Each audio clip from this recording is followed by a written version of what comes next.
Somewhere, in a twisted place not very far away, Twysted Quickie Theater presents Flora Fondley here, out in the savage and untamed wild a few miles outside of town where the bears and the creepy crawlies like to roam and have at it. There's something about a campfire that really does bring out the tale teller in us all, really there is, at least when the crawlies aren't biting. Maybe it's the gently wafting scent of wood smoke on the chill of the night air, or the crackling fire itself, or the dark of the surrounding woods where all manner of ghostly nasties could be lurking in the shadows just to wait and to lunge their way out of the darkness and devour us whole, leaving nothing but our bloody body parts to send to our surviving kin, probably with postage due, of course.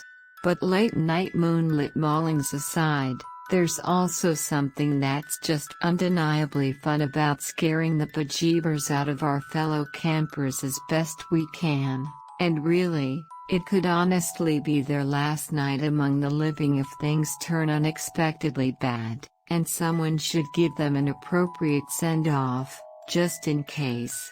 Which is what today's twisty little fireside tale is all about. Because, even though you may not be sitting deep in the monster-infested woods yourself at the particular moment, the scare things have been known to turn up just about anywhere, maybe even right behind you and, well, you just never really know for sure, so just think of this as your own private little send-off just in case. You're welcome. First, however, how about a brief and rhymey little scare ditty to, shall we say, set the mood a little? Enjoy. Crazy Aggie had some friends who lived beneath the ground. They'd come at night and lick her toes, and every night she'd bring them round. The locals caught them late one night and they burned her till she broiled. Now she sleeps with all her friends, black and charred, in the restless soil. See? Just like I told you, fire can be fun. And now, without further ado, on to our main creepy course. Billy goes to camp. Billy Beaumont disappeared at camp one day.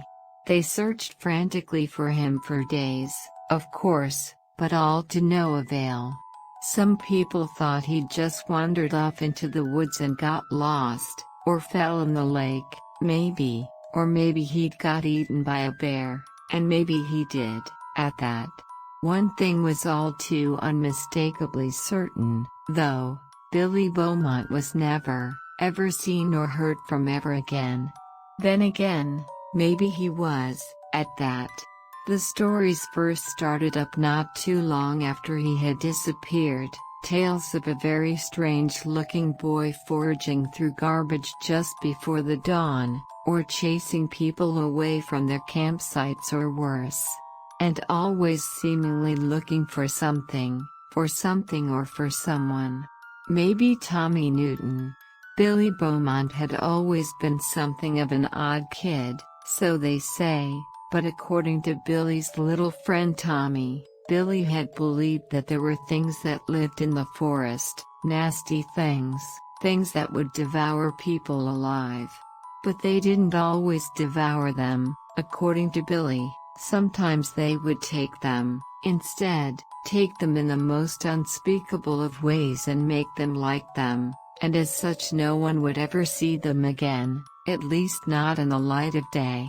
Tommy had thought the story was nonsense, of course, but after Billy had disappeared, maybe not so much. Then, when Tommy himself disappeared barely a scant year later, well, according to the late-night stories, anyway, people reportedly see both of them now, and neither of them looking all that particularly good, and both of them seemingly looking for something, so they say, for something or for someone. Maybe they're even looking for you. So, if you do chance to see them, on some dark and scary night when you're alone in the woods by the fire, pray that they don't take a liking to you. Pray that they eat you alive, that they devour you and consume you whole and gnaw your bones bloody clean, Because, according to the stories, anyway, you really don't want to meet their little friends.